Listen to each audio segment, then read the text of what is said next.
शांति। आज 9 सितंबर 2023 भारत में शनिवार है। Today is 9th September 2023 and it's Saturday in Bharat. आज की मुरली का जादुई रहस्य स्वयं को प्रेरणा देने के लिए Magical secrets of today's Murli for motivating the self।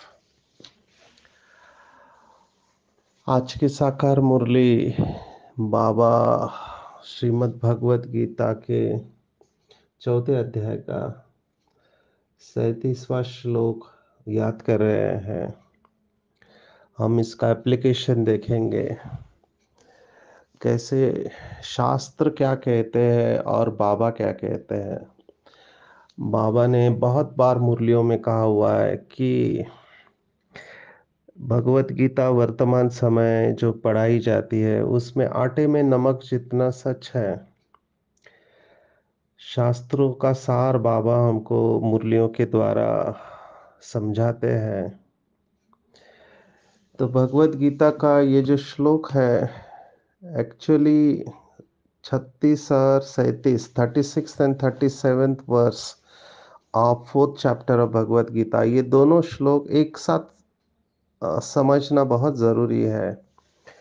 Bhagavad Gita हमको कॉन्फिडेंस देती है 36वें श्लोक के द्वारा 36th verse of 4th chapter, अपि चेतसि पापेभ्यः सर्वेभ्यः पापकृतम् सर्व ज्ञान प्लवेनैव वृजिनं संतरिष्यसि। माना तुम पापियों में से भी पापी हो तो तुम ज्ञान रूपी नौका द्वारा इस समुद्र पाप से तर जाओगे। तो पहली बात भगवत गीता कहता है कि तुमने कितने भी पाप किए हुए हैं, तुम इस विषय सागर से तर जाओगे, पाप समुद्र से तर जाओगे। किस आधार पर? ज्ञान के आधार पर। और फिर उसके आगे का श्लोक है कि यथेधासी समिद्धो अग्नि भस्मात् कुरुते अर्जुन ज्ञानाग्नि सर्वकर्माणि भस्मात् कुरुते तथा। तो इसका भाव है कि जैसे अग्नि ईंधन को भस्म कर देती है, वैसे ज्ञान रूपी अग्नि संपूर्ण पाप कर्मों को भस्म कर देती है। तो भगवत गीता ज्ञान को अग्नि कहती है और बाबा आज मुरली में कहता है कि ज्ञान अग्नि नहीं है, योग अग्नि है। अभी दोनों को समझना पड़ेगा अच्छी तरह से। ज्ञान जरूरी है, ज्ञान के आधार पर ही योग है, लेकिन ज्ञान से अग्नि प्रज्वलित नहीं होती है, अग्नि प्रज्वलित योग से होती है। इसलिए योग अग्नि शब्द सही है, ऐसे बाबा ने कहा हुआ है। बाबा ने योगाग्नि और ज्वाला रूप अवस्था और विकर्म विनाश या भस्म होना, ये शब्द भी इस्तेमाल किया है। तो भस्मात् कुरुते ये ठीक है, भस्म होते हैं, लेकिन योग अग्नि के द्वारा। ज्ञान के बाण जरूर है। हमने ज्ञान की गहराई देखी हुई है कि ज्ञान को क्या क्या कहते हैं। बाबा ने मुरलियों में ये बताया हुआ है कि ज्ञान प्रकाश है, अंधकार से प्रकाश की ओर ले जाता है हमको। तमसो माँ ज्योतिर्गमय, ये वेदों की प्रार्थना है कि हे परमात्मा हमको अंधकार से प्रकाश की ओर ले चलो, है ना। मृत्यु माँ अमरत्वम गमय, मना मृत्यु से अमरता की ओर ले चलो। और असतो माँ सतगमय, मना असत्य से सत्य की ओर ले चलो। तो ज्ञान एक प्रकाश है। फिर बाबा ने कहा हुआ है कि ज्ञान शस्त्र भी है। शस्त्र के आधार पर युद्ध को जीता जाता है, तो माया के साथ हमारी जो युद्ध है, उसमें ये ज्ञान रूपी शस्त्र हमको काम में आते हैं। बाबा ने कहा है ज्ञान अमृत भी है, ज्ञानामृत हमारा मैगजीन निकलता है। तो ज्ञान अमृत भी है, माना हमको अमर बनाता है ये ज्ञान। बाबा ने ज्ञान की ऐसे बहुत सारी महिमा बताई हुई है, ज्ञान शक्ति भी है, ज्ञान अंजन भी है। बाबा ने कहा हुआ है ज्ञान अंजन सद्गुरु दिया, अज्ञान अंधेर विनाश, ऐसे कहावत है। तो ज्ञान अंजन है, माना क्या करता है, तो ज्ञान आंखें खोलता है। अभी ये स्थूल आंखें नहीं है, आत्मा की आंखें खोलता है। जैसे कोई व्यक्ति को सच जब पता चलता है, तब वो कहता है कि अब मेरी आंखें खुल गई। तो इसको अंग्रेजी का शब्द रियलाइजेशन, मेरा फेवरेट शब्द है। रियलाइजेशन शब्द अंग्रेजी का है। इसमें दो शब्द है, रियल और आइज। तो रियल आइज माना सच्ची आंख जब खुलती है, तभी रियलाइजेशन या अनुभूति होती है। जब कोई व्यक्ति स्वप्न देख रहा होता है, तो स्वप्न में वो बहुत दुख देखता है, ये मर गया वो मर गया। मुझे कुछ लोग बोलते हैं कि हम स्वप्न में ऐसे स्वप्न देखते हैं कि हमारे घर वाले मर गए करके, या और बहुत लोग मर रहे हैं। अभी ये स्वप्न का विश्लेषण मैं अभी नहीं बताऊंगा, क्योंकि ये जिनके अंदर डर के संस्कार होते हैं, चिंता, उनको ऐसे स्वप्न आते हैं। तो वो डर जाते हैं, जिसको हम कहते हैं अंग्रेजी में नाइटमेयर्स कहते हैं। माना ये स्वप्न से वो डर के मारे जाग जाते हैं, लेकिन जब जाग जाते हैं तब वो शांत हो जाते हैं। वो समझते हैं कि अरे ये तो सपना था, सच नहीं था। तो मुझे कोई डरने की आवश्यकता नहीं है। कुछ ऐसी ही अवस्था योगियों की होती है। अभी तक वो जिस दुनिया में जी रहे थे, तो उस दुनिया के सुख दुख उसको प्रभावित करते थे। लेकिन जैसे ही ये तीसरी आंख खुल जाती है, या आंख खुल जाती है, या ज्ञान अंजन पड़ जाता है, तो बुद्धि रूपी नेत्र खुल जाता है, और उसे पता चलता है कि अरे मैं तो अभी तक सोया हुआ था। तो नींद और जागना, इसमें का फर्क उसे पता चलता है। तो ज्ञान अंजन भी है, ज्ञान अमृत भी है, ज्ञान प्रकाश भी है, ज्ञान अमृत भी है। ज्ञान को मक्खन भी कहा गया है। अभी जन्माष्टमी हो गई, तो मक्खन को खूब याद किया, भक्ति मार्ग में भी और ज्ञान मार्ग में भी। बाबा ने हमेशा मुरलियों में कहा कि दो बिल्ले आपस में लड़ते हैं और तुमको मक्खन मिलता है। जैसे कल की मुरली में था बिगड़ी को बनाने वाला, तो आपस में बहुत लोगों की बनती नहीं है। तो बाबा ने चाइना का उदाहरण दिया था कि चाइना देखो, चाइना है और तिब्बत है, अभी ये दोनों बुद्ध धर्म के देश है, लेकिन आपस में लड़ रहे हैं। अभी जो युद्ध चल रहा है पिछले कई मास से बिटवीन यूक्रेन एंड रशिया, ये दोनों क्रिश्चियन है, लेकिन आपस में लड़ रहे हैं। तो एक ही धर्म के होके भी आपस में लड़ रहे होते हैं। तो इनको मिलता क्या है? अल्टीमेटली दुख की तरफ जा रहे हैं। इनको शक्ति नहीं है, न ज्ञान की शक्ति है, न योग की शक्ति है। मैं डॉक्टर्स को जब राजयोग के बारे में बताता हूँ, तो मैं ये बताता हूँ कि राजयोग में सभी योग समाये हुए हैं। हम डॉक्टर्स जब काउंसलिंग करते हैं, जो प्रोफेशनल काउंसलर होते हैं कि बात करके बीमारी को ठीक कराते हैं, तब हम ज़्यादा करके एक थेरेपी यूज़ करते हैं जिसका नाम है सीबीटी। सीबीटी का फुल फॉर्म है कॉग्निटिव बिहेवियरल थेरेपी। माना जब हम अपने विचार बदलते हैं, तब हमारी भावनाएं बदलती है और हमारा व्यवहार बदलता है। तो बाबा की ये जो मुरली है, एक प्रकार के सीबीटी का काम करती है, कॉग्निटिव बिहेवियरल थेरेपी का काम करती है। मेरे पास बहुत सारे पेशेंट आते हैं जिनको चिंता की बीमारी है, डर लगा रहता है, रात को नींद नहीं आती है, या गुस्सा आता है, या उदास हो जाते हैं, निराश हो जाते हैं, हताश हो जाते हैं। कई लोगों को ओसीडी नाम की बीमारी भी होती है, ऑब्सेसिव कंपल्सिव डिसऑर्डर, जिसमें एक ही बात बार बार करते रहते हैं, जैसे कि हाथ धोते रहते हैं। इन सब में मैंने देखा है कि मुरली की पॉइंट्स बहुत मदद करती है। तो मैं डॉक्टर्स को ये बताता हूँ कि यहाँ केवल सत्संग नहीं है जो लोग समझते कि यहाँ कथा सुनाए जाते हैं, जैसे राम कथा या गीता की कथा या भागवत, ऐसे कथा नहीं है। यहाँ पे प्योर नॉलेज दिया जाता है और देने वाला स्वयं परमात्मा है। और ये ज्ञान अमृत जैसे ही बुद्धि में स्थिर होने लगता है, हमारा सबका अनुभव है बाबा के बच्चों का कि बुद्धि शक्तिशाली होने लगती है। और जो भी व्यर्थ और निगेटिव थॉट्स हमारे चलते रहते हैं, वेस्ट एंड निगेटिव थॉट्स, उनको हम फुल स्टॉप लगा पाते हैं। बाबा ने बहुत बार कहा है कि बुद्धि ही बर्तन है, बुद्धि ही बर्तन है, और बुद्धि में ही ज्ञान के पॉइंट्स धारण होते हैं। और बाबा ने ये भी कहा है कि शेरनी के दूध के लिए सोने का बर्तन चाहिए। तो ज्ञान का इंपॉर्टेंस कम नहीं है, लेकिन लेट्स कम टू योग अग्नि। ज्ञान अग्नि माना आप ज्ञान की पराकाष्ठा में चले जाओ, गुह्यता में चले जाओ, ये ठीक है, पर अल्टीमेटली उस ज्ञान को यूज करना हमको आना चाहिए। जैसे मैं हमेशा एग्जाम्पल देता हूँ कि नॉलेजफुल आप हो, लेकिन नॉलेजफुल के साथ आप पावरफुल नहीं हो तो भी नहीं चलेगा।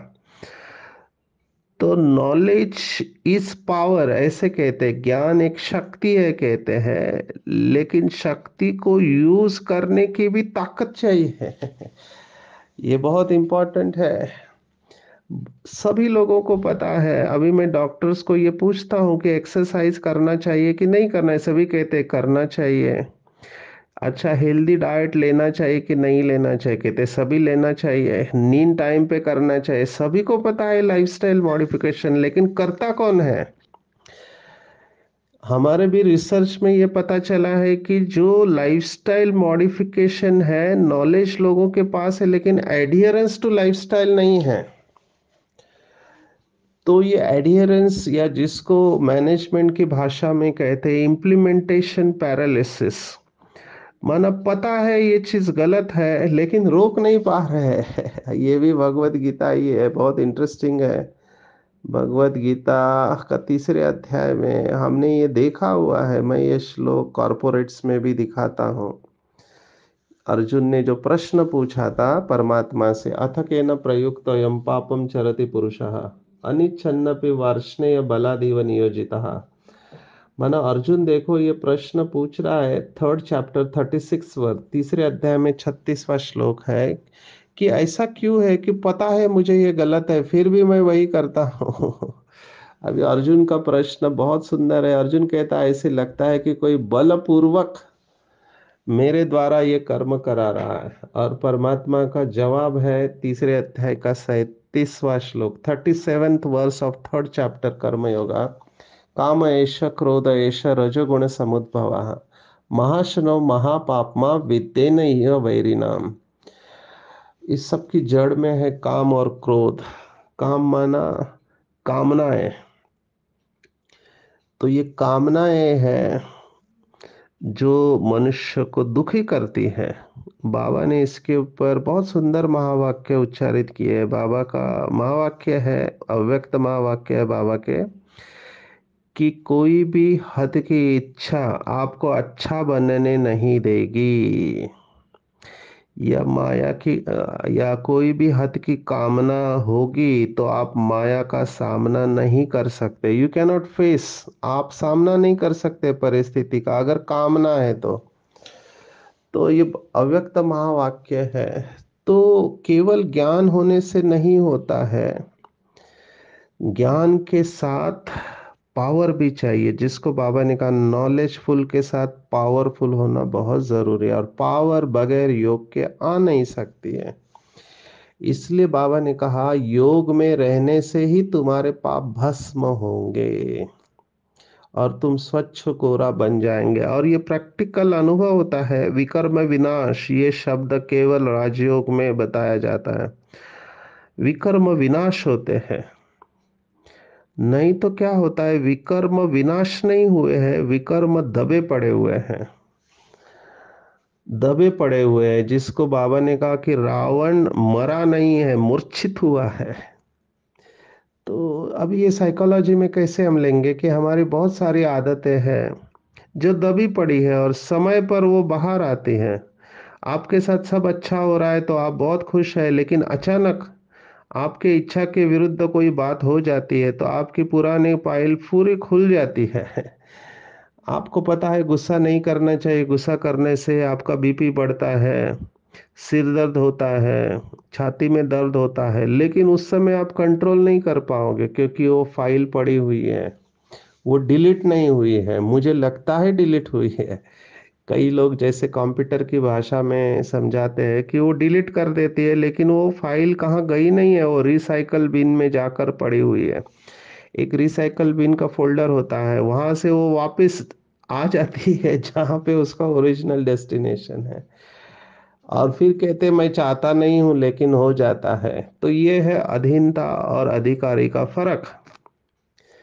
तो अगर संस्कार नहीं बदलते, आदत नहीं बदलते, तो समझने का अभी तक वो आदत पड़ी हुई है और योग में रहकर मुझे उसे भस्म करना है। इसलिए बाबा जो शब्द इस्तेमाल करता है योग अग्नि, बगैर योग के आपकी आदत बदल नहीं सकती, वो पैटर्न काम करेगा। मैं दूसरी बात भी डॉक्टर्स को समझाता हूँ, वो न्यूरोप्लास्टिसिटी के बारे में या रीवायरिंग ऑफ द ब्रेन।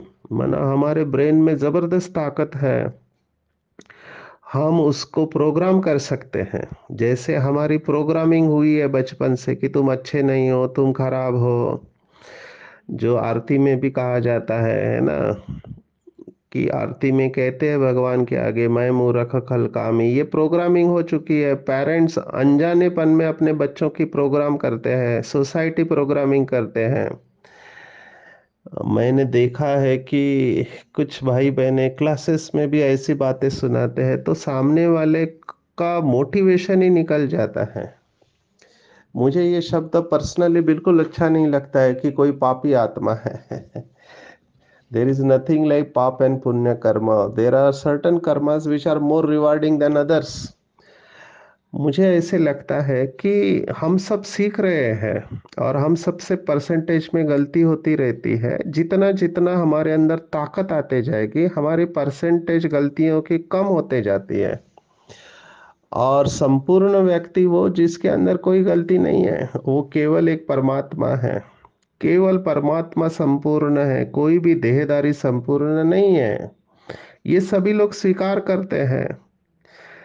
आज भी बाबा ने कहा निष्काम सेवाधारी केवल एक बाप है, परमात्मा है, शिव है, परमात्मा गॉड अल्लाह ईश्वर है। क्यों? क्योंकि उसको कोई इच्छा नहीं है, उसकी कोई कामना नहीं है, क्योंकि उसका शरीर ही नहीं है, वो जन्म मरण के चक्कर में आता ही नहीं है। उसका काम केवल देना है, तो परफेक्ट केवल वही हो सकता है।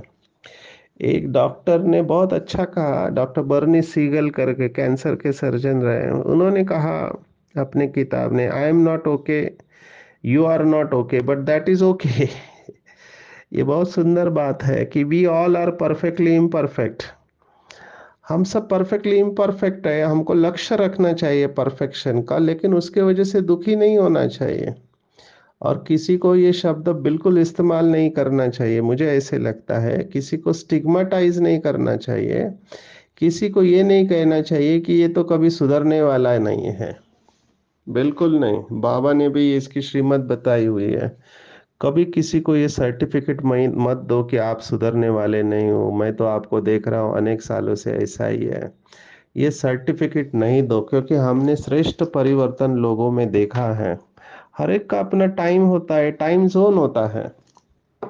वो कोशिश कर रहा है तो हमको किसी को डिस्करेज नहीं करना चाहिए। नहीं तो कई क्लासेस में मैंने देखा है कुछ लोग ऐसे शब्द इस्तेमाल करते हैं कि आपके द्वारा ऐसे पाप कर्म हुए हैं तो आपको यहाँ रहना नहीं चाहिए, वगैरह वगैरह। मुझे ऐसे लगता है कि सबसे बड़ा अविनाशी सर्जन शिव बाबा है और हम सबकी फाइल उसके पास है।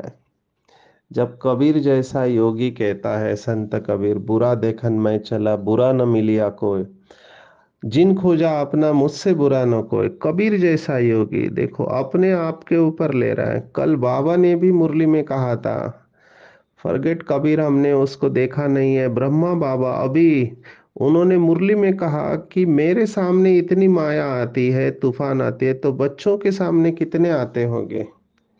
तो आप सोचो, बाबा ये एक्सेप्ट कर रहा है, बाबा ये एक्सेप्ट कर रहा है, ब्रह्मा बाबा। तो हमको निराश नहीं होना चाहिए। ब्रह्मा बाबा, आप सोचो थोड़ा, उनकी जगह पे जाके देखो। हमारे लिए तो रोल मॉडल है मम्मा पापा दादी या वरिष्ठ भाई बहने, पर उनके सामने कौन रोल मॉडल था? He has to set himself as a role model. और 60 साल के बाद में जब शरीर बूढ़ा होता है, आप देखो क्या हालत होती है। व्यक्ति की शारीरिक शक्ति समाप्त हो जाती है, धीरे धीरे वो शारीरिक कसरत उतना कर नहीं पाता है। और एक एक इंद्रिया जैसे कि सहयोग देना बंद कर देती है। आंखों से दिखाई कम देता है, कानों से सुनाई कम देता है, दांत गिर जाते हैं, डाइजेशन नहीं होता है, बहुत सारी बातें होती है, घुटने दर्द होते हैं, कमर दर्द होता है। और बाबा ने पुरुषार्थ 60 साल के बाद चालू किया, आप सोचो। और 60 साल तक कितने कर्म हुए रहेंगे। हालांकि वो श्रेष्ठ महान आत्मा थी, लेकिन बिजनेस में तो बहुत कुछ होता है, रिश्तों में कितना कुछ होता है। जब मैं एक एक की स्टोरी सुनता हूँ गृहस्थियों की, तो मैं वंडर खाता हूँ कि ये लोग कैसे इतना सहन करते हैं। घर गृहस्थ में रहते, पति पत्नी बच्चों के बीच में, रिश्तेदारों के बीच में कितनी कहाँ सुनी होती है, और ये लोग कैसे जी रहे हैं। चेहरे पे फिर भी स्माइल लाते हैं। झगड़ा करते हैं, फिर आपस में बात करते हैं, फिर झगड़ा करते हैं, फिर आपस में बात करते हैं, और कितना कुछ होता है। तो मैं कभी कभी सोचता हूँ कि कमाल है इन आत्माओं का। अगर यही एनर्जी वो अगर योग में लगा दे तो ये कमाल कर देंगे। तो निराश नहीं होना है। मैं यही कहता हूँ कि योग की अग्नि प्रज्वलित करनी है। और बाबा ने एक मुरली में कहा था, देखो ज्ञान और योग का कनेक्शन कैसा है। हमने देखा चारों ही सब्जेक्ट का कनेक्शन है कि ज्ञान के आधार पर योग है। ज्ञान क्या है? मैं आत्मा बिंदी हूँ और बाप भी बिंदी है। तो ये समझना, ये योग है। तो ज्ञान के आधार पर योग होता है, और योग जैसे जैसा होता जाएगा वैसे धारणाएं बढ़ती जाएगी, शक्तियां धारण होने लगेंगे आपके अंदर। आपको पता चलेगा कि चिंता करने की कोई जरूरत नहीं। ड्रामा में जो भी होगा अच्छा ही होगा, जो हुआ वो अच्छा, जो हो रहा है वो अच्छा, और जो होने वाला है वो और भी अच्छा होगा। ये रियलाइजेशन आने लगती है। तो धारणा होती है, क्योंकि शक्ति आती है, और आपको पता चलता है कि गुस्सा करने का कोई मतलब नहीं है। सामने वाले को मैं बदल नहीं सकता हूँ, ये उसका नेचर है, उसको बदलना है। मुझे अपनी अवस्था खराब नहीं करनी है, मुझे शुभ भावना रखनी है। तो धारणा होती है, शक्ति आती है, तो अवस्था अच्छी बनती है। और जो धारणा मूर्त होगा उसके हर कर्मों में सेवा होगी। उसका चलना फिरना उठना बैठना भी सेवा है। तो चारों ही सब्जेक्ट का कनेक्शन है। लेकिन ये अग्नि के लिए, बाबा ने कहा था अग्नि के लिए तीली जलानी पड़ती है। जैसे वो माचिस की तीली होती है, उसको घर्षण करो तो उसमें से अग्नि प्रज्वलित होती है। ऐसे बाबा ने एक मुरली में कहा था कि दृढ़ संकल्प ही तीली है। देखो कितना सुंदर बाबा ने कहा, दृढ़ संकल्प करो, एक संकल्प में स्थित हो जाओ। और जैसे कि मैं अभ्यास करता हूँ, मैं अपना अनुभव सुनाता हूँ कि मैं पुरानी दुनिया और पुराने शरीर में मेहमान हूँ और महान हूँ। मेरा असली घर परम धाम है, और मैं बाबा के साथ कंबाइंड हूँ। मुझे कुछ नहीं चाहिए, मेरा कुछ भी नहीं है। करण करावनहार बाबा है, मैं निमित्त हूँ। तो जब मैं सब कुछ बाबा को सरेंडर कर देता हूँ, तो मैं अनुभव करता हूँ कि मेरी बुद्धि एकाग्र होते जा रही है। 5 मिनट में मैं एकाग्र हो जाता हूँ, मन और बुद्धि स्थित हो जाती है। तो हर एक को अपना अपना देखना चाहिए कि कौन सी पॉइंट आपको शरीर से, पुरानी दुनिया से डिटैच होने में मदद करेगी। मैंने देखा था, अपने अनुभव से कह रहा हूँ कि हद की इच्छा है ना, मन और बुद्धि को भटकाती है। चाहिए चाहिए, कभी एंड नहीं होने वाला। बस मुझे कुछ नहीं चाहिए, जो पाना था वो पा लिया। 2 वक्त की रोटी तो बाबा कैसे भी खिलाएगा, 2 जोड़ी कपड़े हैं। मुझे बस बाबा की याद में रहना है। तो मैं प्रेजेंट मोमेंट में रहता हूँ, ज्यादा से ज्यादा प्रेजेंट मोमेंट में रह के फोकस रहता हूँ। तो मैंने देखा कि एकाग्रता की शक्ति जैसे आती जाती है ना, आपका भटकना बंद हो जाता है। और आपको इंट्यूटिवली, माना अंदर से पता चलता है कि waste of time, money and energy. आप शांत होके बैठे रहो। तो मुझे ये बातें बहुत अच्छी लगी। तो योग अग्नि को प्रज्वलित करो दृढ़ संकल्प के द्वारा। और बाबा ने कहा कौन से बच्चों के बुद्धि में बाण भरे रहते हैं, तो जो अच्छी रीति पढ़ते और पढ़ाते हैं, कली कांटों को कली और कलियों को फूल बनाने की सेवा करते हैं। ये परफेक्ट है। एग्जैक्टली मैं अनुभव करता हूँ कि दिन भर मुरली का मनन चिंतन चलते रहता है। कोई आत्मा काउंसलिंग के लिए आती है तो मैं उसका बैकग्राउंड देखता हूँ, उसके कॉग्निटिव डिस्टॉर्शन माना उसकी सोच में क्या गलतियां है वो देखता हूँ। तो धीरे धीरे अपने को देखना चालू हो जाता है, क्योंकि सब हम अंदर से एक ही है। तो मैंने ये अनुभव किया है कि जैसे जैसे हम काउंसलिंग करते हैं तो मेरे अंदर भी ये चेंजेस आना चालू हो गया। तो दूसरों को काउंसलिंग करना माना खुद का काउंसलिंग करने के समान है, तो क्लैरिटी आ जाती है। तो बाबा की ये बात परफेक्ट है कि जो अच्छी रीति पढ़ाई पढ़ते हैं और पढ़ाते हैं, उनके बुद्धि रूपी तर्कस में ज्ञान के बाण भरे रहते हैं।